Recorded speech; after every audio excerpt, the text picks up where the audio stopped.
semuanya, kami dari TEP dan hari ini kita akan diskusi tentang paradoks swasembada pangan di negeri agraris bersama Bapak Wahyu Prihanta. Bapak, bagaimana kabarnya hari ini, Bapak? Alhamdulillah sehat. Sehat seperti biasa ya, Pak ya? Seperti biasa dan harus sehat. Oh, harus sehat ya. Apalagi ini kan banyak perubahan ya. Betul. Baik Terutama perubahan iklim dan juga perubahan kepemimpinan. Betul.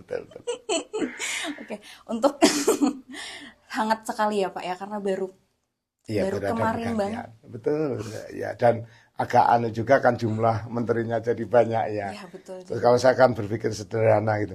Kalau jumlahnya banyak itu kan berarti penyediaan lainnya banyak gitu betul. ya. Padahal di sisi lain kita juga berpikir bagaimana menyediakan pangan bagi rakyat kita kan gitu Tip ya. Langsung saja Pak, bagaimana pendapat Bapak tentang pangan ini? Gini. Jadi kalau saya tidak sedang berpikir tentang prediksi ya, apalagi masalah-masalah politis tidak. Mudah-mudahan perbincangan kita ini Tip, ini memberikan masukan gitu loh ya. Amin. Jadi karena kalau mau prediksikan kita akan berbicara banyak variabel politis ya. Cuma saya berharap bagaimana pemerintah yang sekarang itu lebih fokus kepada penyediaan pangan.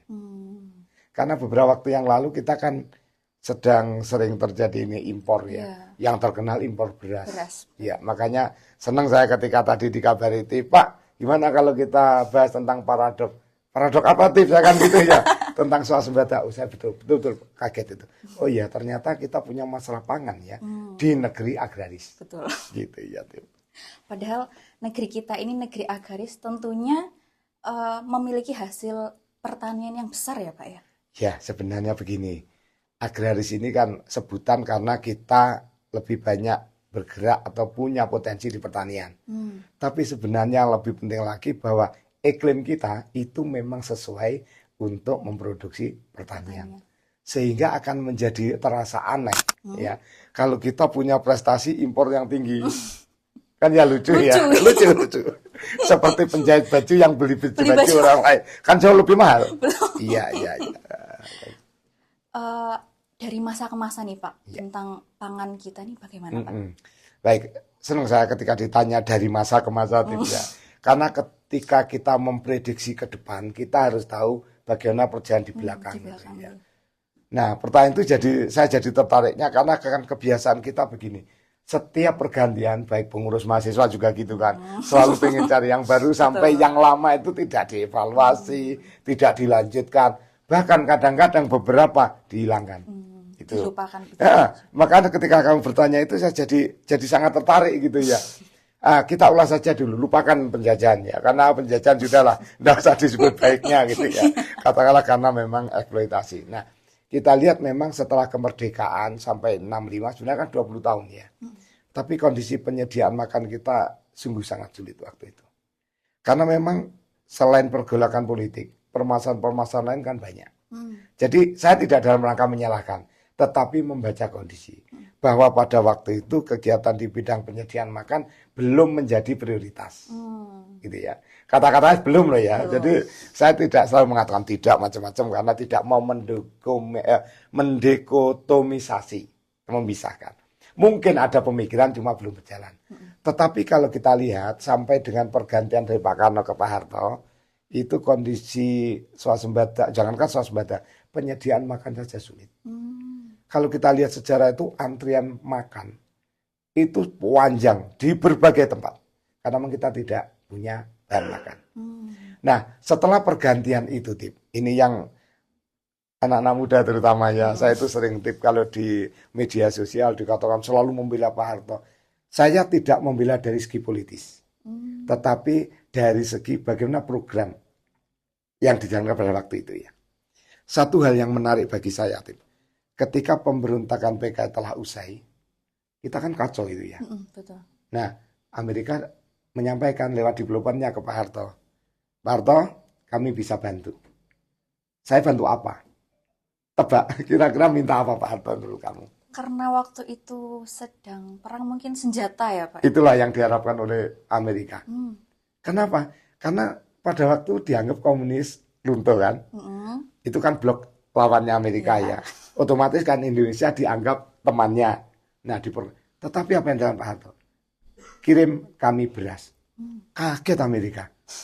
Ya nggak ada kok kita kirim beras. Kita tuh ya kirim senjata. Apalagi pada waktu itu kan sedang dalam puncak dunia politiknya ya. Ya akhirnya negosiasi.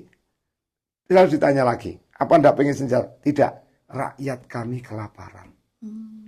Kirim kami beras. Nah, negosiasi karena beras dia tidak punya, maka dikirimlah gandum. Ya, dari situ kami berpikir betapa pada waktu itu, terutama pada generasi muda ya, para kru-kru ini juga ya. Ini kan sering kita kan kena kena semacam, menurut saya kok ada berita yang tidak benar gitu. Selalu dilihat sisi jeleknya. Betul. Nah, Pak Harto itu ya. Coba kita gali sisi baiknya untuk perjalanan ke depan, Tip. Nah, itu dari pemikiran itu, Tip ya. Setelah itu, Tip, berjalan bertahun-tahun sampai akhirnya antara 80 tahun 1980 sampai 9 kita itu swasembada bahkan ekspor beras dari yang tadinya kita seperti itu. Nah, itu karena memang begini, Tip. Pada waktu itu kegiatan Pak Soeharto itu sangat pro dengan pertanian. Mungkin masih dengar ya dari Pelita itu ya.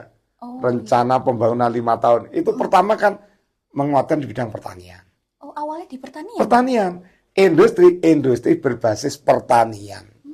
Nah, saya melihatnya dari sisi itu. Bagaimana tahapan yang sistematis ya. Meskipun orang lain mengatakan, oh Pelita 5 tahun kali 5 itu adalah anti demokrasi, sudah lupakan dulu itu ya. Tapi nyatanya sekarang loh tiap saat ganti-ganti program.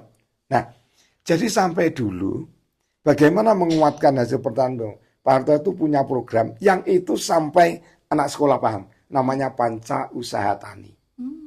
Jadi ada 5 program untuk menggenjot hasil pertanian. Panca Usaha Tani itu bibit unggul dulu. Disediakan pemerintah. Disediakan pemerintah bibitnya. Nah, pengolahan yang baik, pemupukan, irigasi, dan pengendalian hama. Lengkap sudah. Jadi dulu ketika daerah-daerah itu banyak yang dikirim bibit unggul. Ada kambing unggul, bibit apa unggul. Sehingga memang rasanya pertanian pada waktu itu agak lebih enak gitu ya. Daripada sekarang. Tidak sedang membandingkan ya. Tetapi kenyataannya orang tua kita waktu kita lihat sendiri. Ya kita lihat sendiri lah. Waktu cari pupuk justru dimainkan harganya oleh berbagai pihak gitu ya. Sehingga akhirnya apa? Usaha pertanian kan ya rugi. Belum lagi Tip, dengan impor yang dilakukan. Kembali lagi saya tidak bicara politik, meskipun ada politiknya. Karena kalau bicara impor kan sebenarnya bicara dagang, Tip. Ya. Yang impor pasti untung. Tapi Anda tahu, impor itu lebih banyak nanti akhirnya mematikan kemampuan lokal kita. Karena kita bergantung. Bergantung, dan itu namanya politik dumping. Sekarang umpamanya ya, bawang putih yang sering kita lihat. Bawang putih yang besar-besar itu sudah bukan kita. Coba sekarang lihat, di mana orang banyak nanam bawang putih? Tidak ada.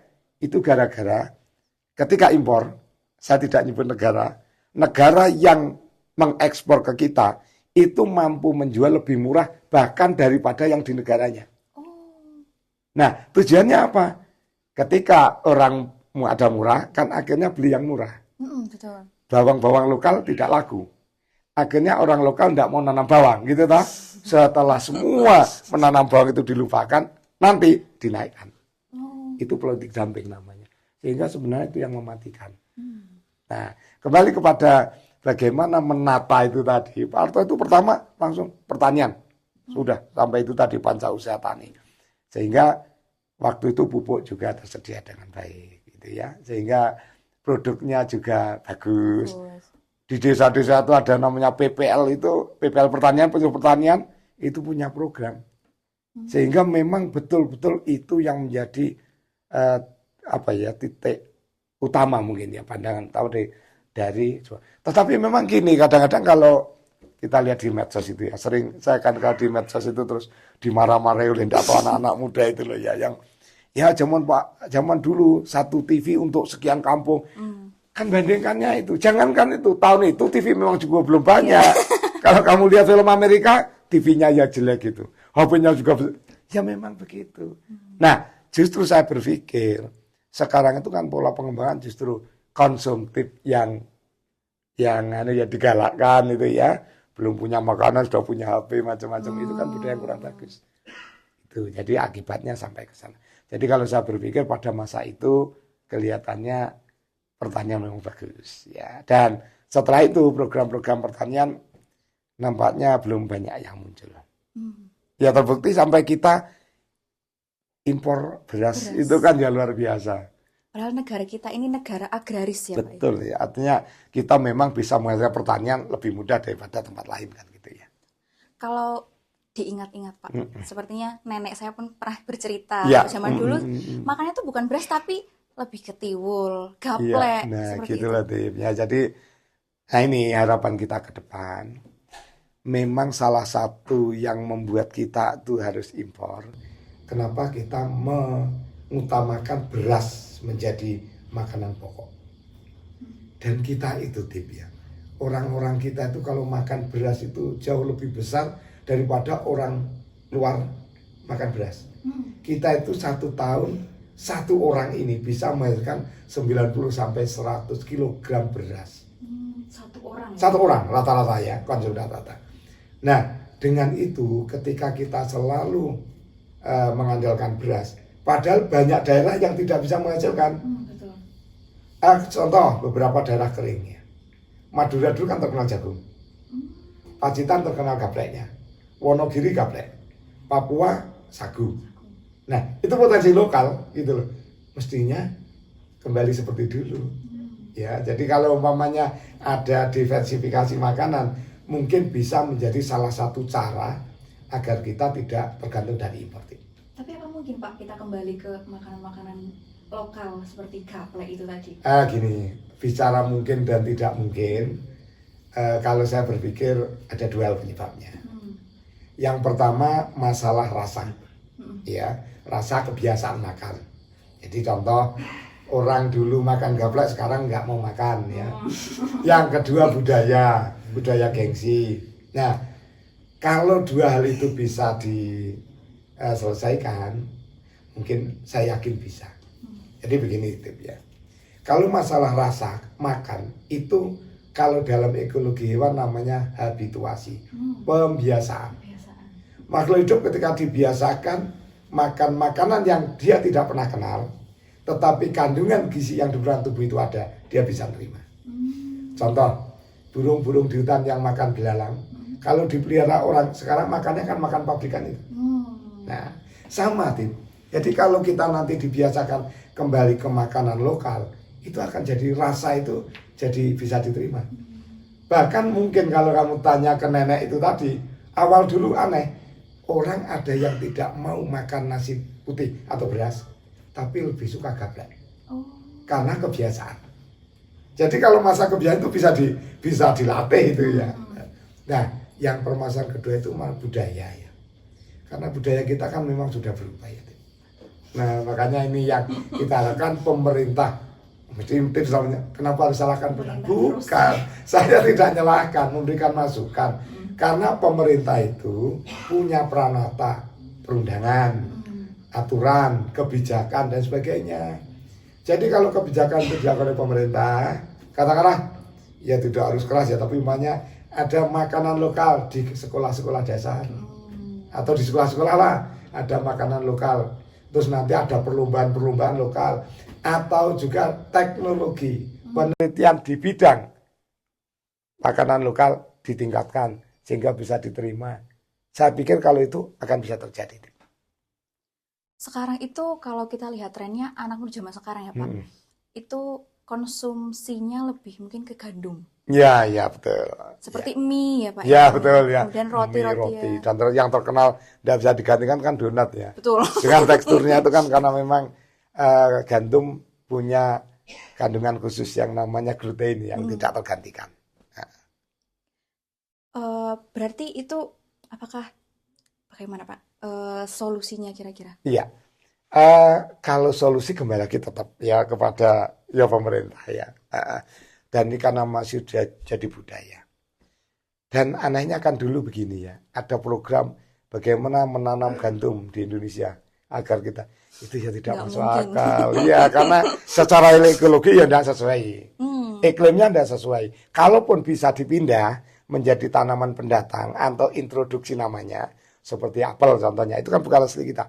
Bisa, tapi hanya daerah tertentu saja, terutama dataran tinggi. Nah, kita dataran tinggi yang dihuni manusia berapa sih di kita? Dieng paling ya. Bromo ya hanya berapa? Jelas tidak akan mencukupi. Jadi kalau menurut saya kalau mau menghentikan itu, Tim, justru kita menggali potensi lokal, tapi jangan ikut-ikutan. Katakanlah kita punya ketela pohon mau dibuat donat, ya salah, jangan ikut itu. Tapi buatlah varian baru. Pernah dengar bakpao telo yang terkenal itu? Belum pernah sih. Nah, bakpao telo itu makanan yang dari ketela, ya ketela rambat itu. Nah, itu disukai banyak orang. Dasarnya dari potensi lokal kita. Jadi jangan mengikuti ke sana. Lah Anda membuat donat dari ketan, malah enggak karuan nanti. Gitu. Jadi yang dikembangkan harus gitu, Tip. Harus sesuai ya, Pak? Harus sesuai. Karena sebenarnya kan gini, Tip. Kita ketika pengen maju atau mandiri, itu jangan meniru orang. Tetapi identifikasi potensi kita itu apa. Contoh Tipiva. Tipiva ini kok pengen nyanyi, padahal suaranya nggak bagus kan. Ya sampai jungkir balik nggak akan bisa penyanyi. Tapi Tipiva pikir, potensi apa yang saya miliki akademik sementara ini ya. Itu saja diperdalam. Maka Tipiva akan unggul di bidang akademik. Meskipun tidak bisa nyanyi. Nah sama dengan itu tadi. Kalau potensi kita memang di bidang pertanian ya. Yang terutama Anda sebut gandum tidak ada, ya jangan kita digantung larinya. Tapi bagaimana kita memperkuat potensi lokal itu agar menjadi keunggulan. Kelak, makanan nanti saya pernah dengar senjata yang mengerikan di ke depan itu bukan bom, tapi makanan. Ketika sekarang populasi meningkat, semua butuh makan, maka yang punya makanan itu menjadi sebagai tanda, sebagai senjata lah tanda petik ya. Ya kekuatannya nanti di situ. Makanya saya selalu pengen ada swasembada itu tadi gitu. Ngomong-ngomong tadi Bapak sempat mention tentang populasi kita ya Pak, semakin tinggi, otomatis kan lahan itu juga semakin banyak yang digunakan untuk pembuatan rumah, industri seperti itu Pak. Ya, jadi gini Dip, kalau populasi kita memang tinggi ya, jadi tertinggi nomor 4 dunia. Setelah India, Cina dan Amerika. Kita tuh terbanyak penduduknya. Nah, tapi ingat ya, terbanyak penduduk itu dari jumlah. Kalau penduduk per wilayah, kita memang nomor 14. Ya, karena wilayah kita kalau seperti beberapa tempat kan memang ada yang jarang ya populasi, itu kan dihitung dari luasan itu. Kalau di hubungan luasan kita itu urutan ke-14. Nah, kembali ke pertanyaan tadi sampai lupa tadi. Apa tadi ini? Tentang populasi kita, Pak. Terus? Kan berkaitan dengan lahan ya. Ya, gitu ya. Sepertinya kok tip itu mau nyalahkan alih fungsi lahan itu ya. Ya. Karena memang gini, ya memang betul ya, ada beberapa lahan pertanian yang digunakan untuk perumahan, pabrik dan lain-lain. Banyak yang digunakan kan justru lahan subur ya. Betul. Ya, kenapa? Karena ya kita itu kan begini. Ketika pabrik itu didirikan pada aksesibilitas transportasi yang gampang. Jadi contoh kalau sekarang itu di Pasuruan karena ada tol maka di sana berkembang pabrik-pabrik. Memang kita nampaknya belum punya pemikiran menggunakan lahan-lahan kritis untuk pabrik dan non pertanian maksud saya ya. Itu memang mengurangi. Tapi jangan lupa kebiasaan kita itu juga ini kebiasaan waris. Oh iya. Iya, itu juga merusak pertanian. Kenapa? Contoh, saya punya 1 hektar lahan. Saya kelola masih enak ya, karena BEP istilahnya itu masih cukup. Tapi setelah saya punya anak 4, kita bagi 4, tinggal 1/4. Anak saya nanti, kalau membaginya lagi, tinggal berapa? Jadi tidak efektif. Pertanian dalam jumlah yang kecil-kecil itu tidak efektif. Nah, kalau kita lihat beberapa produk yang murah, seperti Thailand dengan tebu dan sebagainya. Karena memang dia punya lahan khusus yang dia digunakan untuk pertanian itu. Kelihatannya kita belum punya itu. Betul, Pak. Iya, belum ada pemikiran ke sana gitu loh ya. Tapi kemudian orang-orang itu berpikir, Pak, untuk menjamin ketersediaan, tapi ikut-ikutan, misal contoh negara Amerika, itu bagaimana Pak menurut Bapak? Ikut-ikutan dalam arti pengembangan teknologi maksudnya. Maksud mungkin kita pengen maju, ya kita pengen mencukupi kebutuhan, tapi menjual teknologi. Ya, gini Tip ya. mau tidak mau dan jangan tersinggungnya. Itu bahwa teknologi itu tidak berkembang di daerah Khatulistiwa. Oh. Iya, ini ada riwayatnya memang. Jadi secara ekologi manusia dan kita tapi tidak tahu, kamu tahu paling. Ya, itu karena tinggal di daerah Khatulistiwa dengan iklim yang teratur, keduanya enak, tidak banyak masalah, maka memang tidak sering menemukan dan menyelesaikan masalah, maka teknologi tidak berkembang dengan cepat. Jadi jangan heran kalau teknologi itu berkembang di belahan bumi utara. Kalau selatan enggak, karena kan selatan enggak banyak penduduk ya. Nah, teknologi itu memang berkembang di sana. Karena apa? Sejak lama lingkungan dia tidak terlalu mendukung, tidak senyaman di daerah tropika.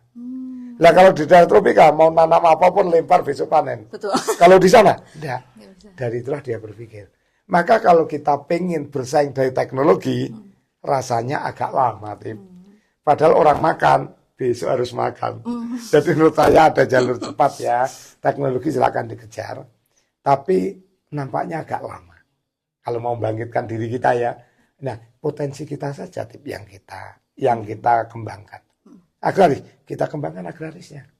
Ya, mungkin sampai teknologinya.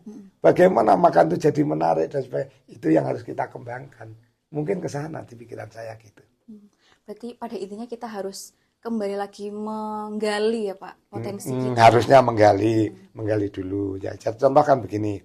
Ada kegiatan yang food estate ya. Food estate. Terlepas dari perdebatannya dan saat ini kan ada yang ngomong berhasil, ada yang ngomong tidak. Gitu lah. Oke lah, saya tidak melihat ke sana. Cuma kalau melihat seperti yang terjadi di Gunung Pasir Kalimantan itu kan memang belum berhasil. Karena menanam ketela di lahan kalau tidak salah gambut mungkin ya. Itu kan memang untuk mengembalikan menjadi subur kan lama ya Tim ya. Nah, kita harus bicara juga Tim untuk tambahan ya. Ekologi umpamanya gini. Sebenarnya kalau kita lihat kawasan Kalimantan yang luas, yang kelihatan hutannya, tapi sebenarnya kesuburannya itu kecil. Ya, jadi hutan itu kesuburannya ya hanya ada di humus di hutan. Kalau hutannya ditebang, habis sudah. Kesuburannya kecil. Nah, apa itu dipikirkan gitu loh ya. Karena tanah di sana memang tidak sesubur di Jawa gitu ya. Itu karena permasalahan di Jawa banyak gunung api dan sebagainya. Nah, kembali kepada itu tadi food estate. Satu, kalau memang lahannya itu tidak sesuai, itu biaya kan jadi mahal. Dan menurut saya kalau food estate lebih ke ada industri, terus bagaimana dengan petani-petani yang dengan susah payah begini? Kalau menurut saya Tim, bagaimana kalau swasembada itu dimulai dari petani-petani kita? Bagaimana kalau kita beri semacam insentif pada petani kita atau bantuan lah, waktu pupuk murah. Daripada kita berdebat digunakan dengan untuk itu subsidi BBM itu, nah lebih baik diarahkan ke sana, gitu ya. Sehingga apa? Program pertanian jadi menarik. Saya pernah dengar cerita di Taiwan itu usaha pertanian itu ada asuransinya. Jadi kalau ada bencana diganti oleh pemerintah. Apa pernah dengar kita ada di sini? Iya kan? Paling kan hanya ucapan duka cita saja. Ya. Nah, hal itu harusnya ditata, Tim. Kalau mungkin kembali kepada Jalan Pak Harto, coba panca usaha tani itu ditata ulang ya. Jadi kalau memang ada irigasi yang terganggu, banyak loh ya. Lahan pertanian yang akhirnya irigasinya tertutup karena ada sebuah proyek, banyak terjadi. Nah, harusnya itu dibela mati-matian gitu loh ya. Kita sedang belum sampai ke sana. Jadi kalau memang mau ke swasembada, coba betul ini, muliakan petani tidak hanya zaman kampanye, Tim. Coba kalau zaman kampanye, berapa saja janji-janjinya. Setelah itu apa ada? Ketika panen itu turun, adakah program untuk menyangga harga? Kalau terutama kan sayur-sayur dan sebagainya. Kenapa tidak dibuat umpamanya ada penyangga yang tomat itu bisa dibuat dulu Pak Jokowi kan pernah janji itu ya. Oh nanti orang semangka nggak hanya dimakan semangka, kita buat pabriknya 10 tahun nggak jadi pabriknya. Nah itu loh permasalahannya di situ. Coba kalau memang tomat itu bisa dibuat produk yang lebih awet, harganya bersaing, gitu loh sehingga tidak jatuh terus gini harganya. Kita kan selalu ada musim Lombok jatuh, ya kalau Pandada mahal, Itu permasalahan di situ, Tip. Jadi kalau menurut Bapak, sebenarnya food estate yang sekarang ini efektif atau tidak? Saya tidak sedang menilai efektif tidak ya. Karena gimana, Tip? Itu sumber berita kan ya simpang siur terus begini ya. Cuma menurut saya sebaiknya memang direncanakan dengan baik. Direncanakan dengan baik itu juga harus dilihat juga klimatologinya. Terus ada faktor edafik, Tip. Faktor edafik faktor setempat. Jadi kalau lahan gambut itu ya tidak mungkin mau dibuat real estate sebenarnya. Pak Harto dulu pernah membuka sawah 1 juta hektar juga gagal di lahan gambut. Karena kan kadar asamnya tinggi, nggak cocok untuk padi. Jadi saya tidak sedang dalam rangka menilai. Kalau mengapresiasi itu saya yang bagus. Cuma pelaksanaannya menurut saya kok harus dikembalikan kepada para petani juga ya. Jangan diindustrialisasi lah gitu ya. Sehingga nanti bisa lebih kuat lagi. Dan selain itu, Tip, daripada itu disediakan full estate dan akhirnya petani kita juga akan membeli lagi ke sana. Bagaimana kalau kita kembalikan lagi penguatan di petani-petani kita? Ya, jangan dibiarkan petani kita tuh berjuang untuk sendiri.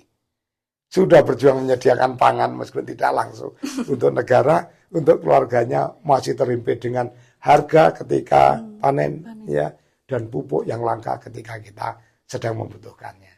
Itu juga yang menyebabkan generasi sekarang itu sedikit sekali yang mau jadi petani ya Pak ya? Sedikit atau tidak ada ya? Lah ya. bahkan lulusan pertanian malah kerjanya di tempat lain ya Pak. Sekarang itu. Makanya itu loh, Tiba. Saya mau ngomong tentang pemerintah mesti kamu nanti protes apa-apa kok diserahkan pemerintah. Loh, tapi memang pemerintah itu dalam sebuah negara yang punya kebijakan. Ya, dia bisa membuat aturan. Nah, itu dan ingatlah ya, namanya pemerintah itu gerakannya kan bisa dilihat. Contoh umpamanya tadi kok pemerintah mulai ayo sekarang kembali makan lokal. Umpama sidang-sidang kabinet itu makanannya yang dipamerkan kan sekarang model pamer ya. Cuman kan ada yang pamer itu ya. Yang harga 400.000 itu. Iya, itu kan membuat ya bagi orang pembenci mungkin benci. Tapi bagi mereka karena dia public figure, mereka yang mengidolakan akan mengikuti program itu. Gitu loh. Jadi menurut saya memang kalau saya nyampaikan pemerintah, karena kita memang sudah menyerahkan diri pada pemerintah untuk mengatur kehidupan kita ini. Tidak mungkin kita bertani sebaik mungkin, tapi pupuk dilangkakan. Enggak mungkin, toh. Gitu loh maksud saya. Gitu, Oke, terima kasih Pak untuk diskusinya hari ini. Seru sekali ya teman-teman. Terima kasih, sampai jumpa di diskusi selanjutnya. Dadah. Terima kasih juga, Tip ya.